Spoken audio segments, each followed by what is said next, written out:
Bonjour, je suis Maureen, originaire de Hong Kong.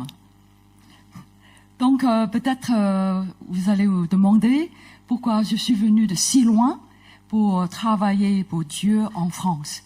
Parce que je travaillais pendant 30 ans avec Opération Mobilisation. Donc en fait, je viens d'une famille chrétienne de Hong Kong. Mon père était pasteur d'une grande église avec 1000 personnes. Donc voilà.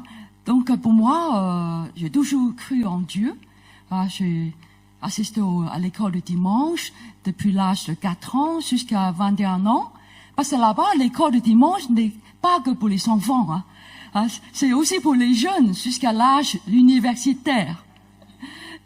Donc voilà, donc j'ai vraiment cru en Dieu, je priais Dieu. Mais bien sûr, il y avait des choses que je ne comprenais pas. Et c'est surtout la question du péché. Parce que la Bible parle du péché. Et je me suis dit, moi je n'ai pas fait trop de mal. Bien sûr, j'ai des fautes. Mais le mot péché, c'est quand même un peu trop fort, n'est-ce pas? Et la France m'a toujours intéressée comme pays, surtout la langue, la culture, le beau paysage et la nourriture. Et à l'université, j'ai fait des études d'anglais et de la littérature comparée. Donc c'était la littérature européenne, parce que le continent d'Europe m'intéressait aussi. Et donc après les études à la fac, donc j'ai décidé de venir en France pour étudier le français. Et quand j'étais à Paris, j'étais logée dans un foyer de l'armée du salut. Et là, comme je n'ai pas trouvé d'église protestante, j'ai vu que des cathédrales partout. Donc j'ai assisté au culte à l'armée du salut, ainsi que leurs études bibliques. Et surtout, pendant les études bibliques, j'étais vraiment touchée par le témoignage des filles qui étaient présentes. Et elles ont raconté comment Jésus a changé leur vie, de la dépression, de l'état d'être athée. Mais quand j'ai écouté, je me suis dit, mais moi, je n'ai pas eu cette expérience. Et j'étais impressionnée par la joie et la paix que je n'avais pas. Et je me suis dit, c'est difficile, n'est-ce pas? Parce que je connais tout ça.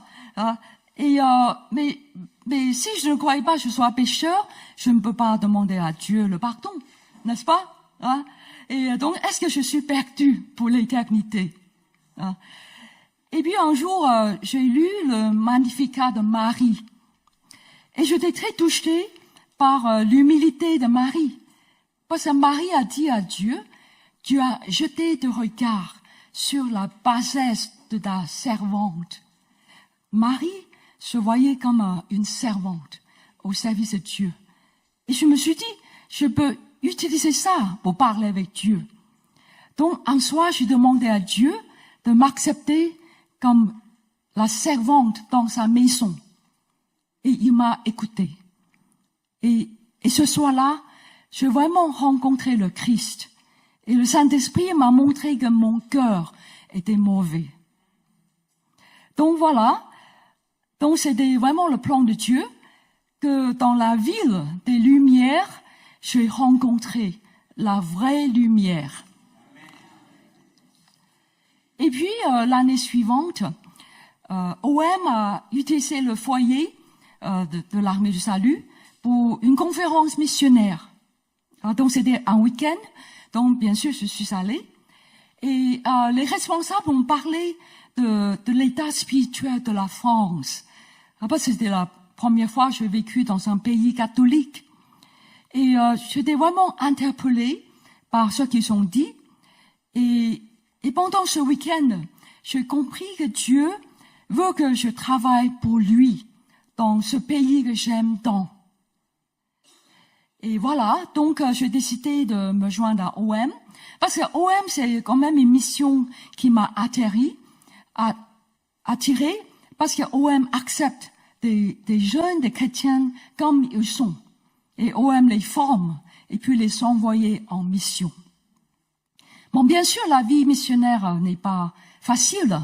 Surtout, on doit quitter les personnes qui nous sont chères pour partir en mission. Et quand je suis partie, mes parents étaient déjà âgés.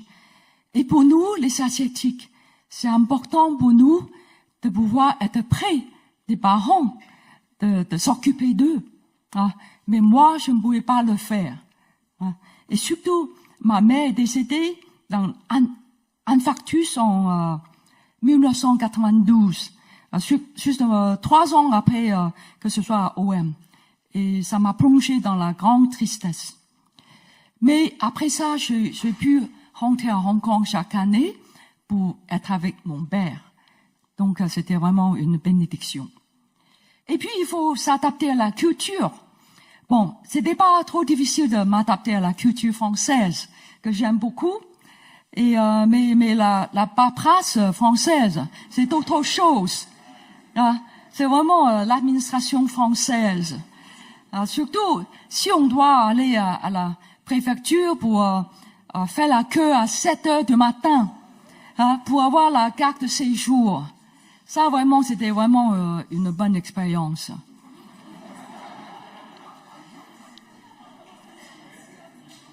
Et puis, il y a aussi le travail en équipe. Parce lorsqu'on est en mission, on travaille avec les nationalités et des personnalités différentes. Et souvent, les missionnaires qui se sont sortis, ils ont quand même un caractère assez fort. Sinon, ils ne peuvent pas survivre. Donc, vous voyez, c'est pas évident.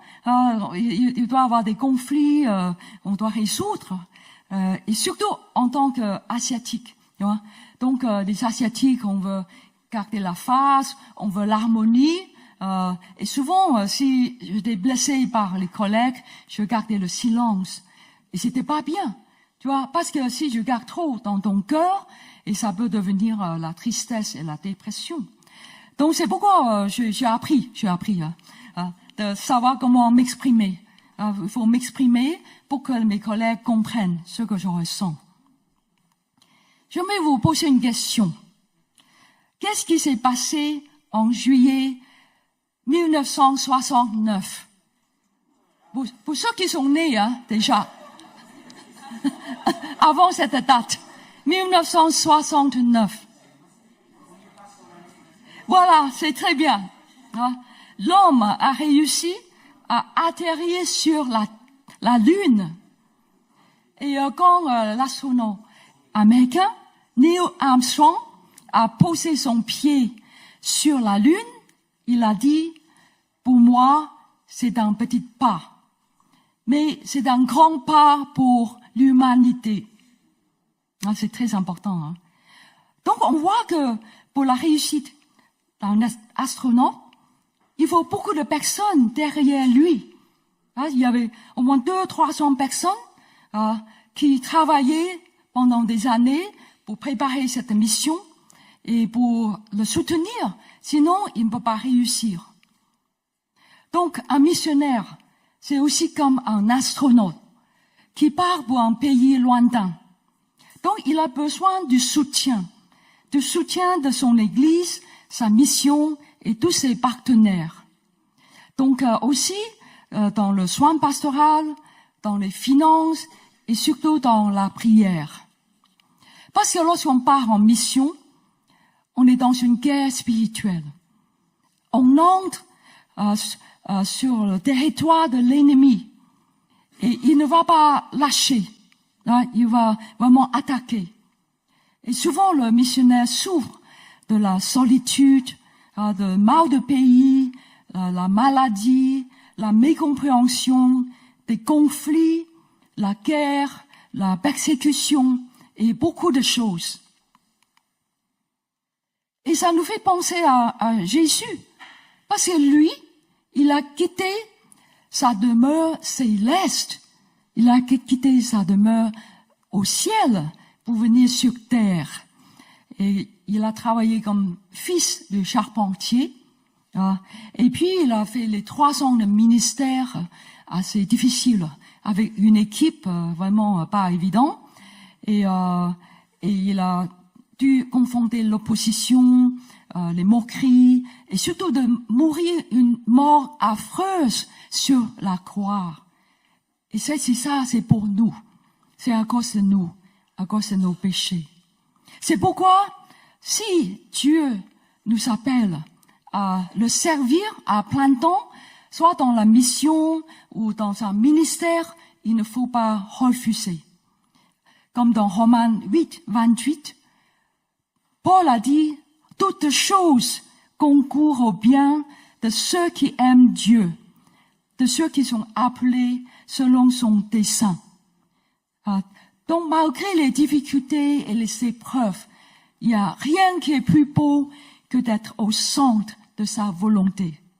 Merci.